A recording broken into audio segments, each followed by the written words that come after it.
अगला क्वेश्चन लिखा है check the correctness of the following statement regarding Bohr model of hydrogen atom.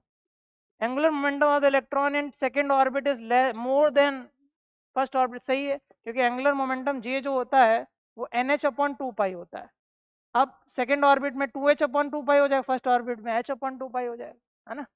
तो ये चीज़ तो सही है। Kinetic energy of electron in the n बराबर 2 orbit is more then n बराबर 1 ऑर्बिट। ठीक है, काइनेटिक एनर्जी क्या ज़्यादा होगी n बराबर 2 ऑर्बिट में n बराबर 1 ऑर्बिट से? बताइए, काइनेटिक एनर्जी क्या ज़्यादा होगी n बराबर 2 ऑर्बिट में n बराबर 1 ऑर्बिट से? तो n बराबर 2 पे जो काइनेटिक एनर्जी होगी वो 3.4 होगी, लेकिन n बराबर 1 पे 13.6 होगी, है ना। तो इसका मतलब n बराबर 1 पे ज़्यादा है, ठीक है, लेकिन n बराबर 2 पे क्या है, कम है।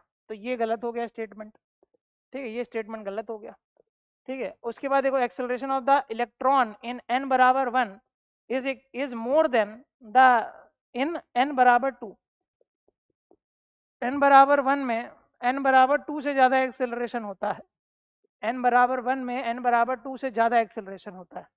बताइए क्या ऐसा सही है कि गलत है? n बराबर 1 में और n बराबर 2 में, दोनों में बात कर रहे हैं, ठीक है।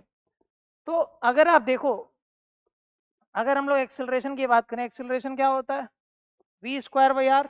क्या होता है, वी स्क्वायर बाई आर, ये एक्सेलरेशन होता है।